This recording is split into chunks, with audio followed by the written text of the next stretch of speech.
I have an understanding of exactly what it is Russia and Putin are doing, and it's pretty straightforward. He wants to reposition Russia once again as a geopolitical force. Here's what you're going to see in the next few weeks. The Russians will begin to fly combat missions in that region, not just targeting ISIS, but in order to prop up Assad. How about that?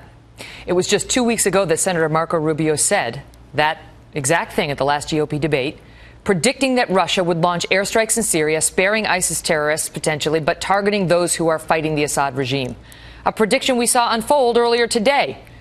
Joining me now, Republican presidential candidate, Senator Marco Rubio. Senator, you nailed it. I mean, that's exactly what we're now seeing. How did you know that was going to happen? Well, it was quite predictable. It had already been reported in the media that the Russians were positioning air assets in Syria, and it was clear why. They were propping up Assad. And they may conduct some operations against ISIS, but this is not about ISIS. This is about propping up Assad, who is a client state of both Iran and Vladimir Putin. And it's about something even broader, and that is showing the world that Russia is now a power broker in the Middle East, and the message they're sending is they're actually more reliable than America under Barack Obama. So this is a multifaceted plan by Vladimir Putin to prop up Assad, but more importantly, to replace America as the most important outside power broker in the region, and that's the purpose of these airstrikes. How big a setback is this to the United States and our allies in the region?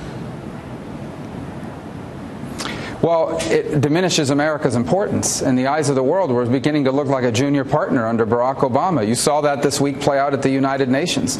And nations in that region, Saudi Arabia, Egypt, Turkey, Jordan, and others, look and say, you know, America, we've had a tough time getting them under Barack Obama to do anything meaningful. In fact, all they talk about is what they're not going to do or how they're going to get out of here. Maybe Russia would be a good partner to work with. Just last night, here on the Fox News Channel, one of your competitors for the 2016 nomination, Donald Trump, had a different idea for how to deal with Syria, with ISIS in Syria, that looked a lot like what we saw today from Putin. Here's what he said. Putin is now taking over what we started, and he's going into Syria, and he frankly wants to fight ISIS, and I think that's a wonderful thing. Once Putin gets in and fights ISIS on behalf of Assad, Putin runs Syria. He owns it. He'll never get out. Never. All right. Okay, fine. I mean, you know, we can be in Syria. Do you want to run Syria?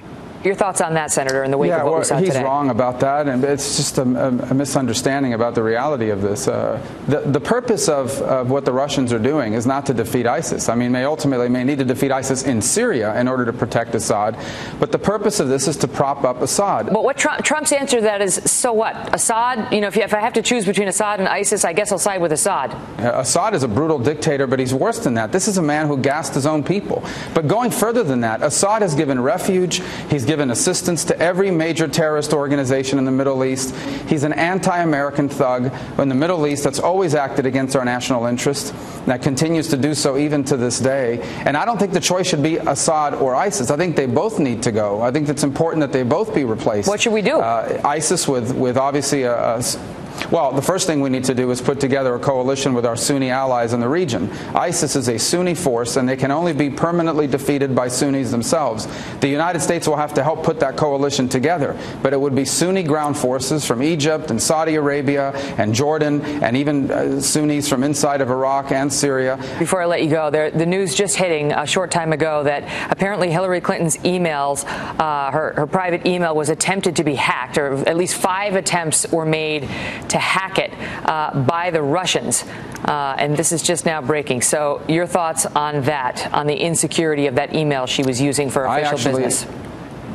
Yeah. When this whole thing about the email broke, one of the first things I said is she made susceptible to foreign intelligence agencies sensitive information about U.S. strategy and U.S. policies. And I bet you it's not just the Russians. I don't know this for sure, but I bet you you're going to find the Chinese as well, and maybe some other intelligence sources tried to access that as well. Again, I thought of all the things that have happened here, the lying is a big deal, of course, but the exposure of American sensitive information to foreign intelligence agencies by communicating in an insecure manner is incompetence, it is malpractice, it's inexcusable. They're looking into it, and they haven't confirmed whether the hacking was successful in these particular instances, but at least 5 times it was attempted by the Russians, according to the latest news. Senator Marco Rubio, thank you so much for being here. Thank you.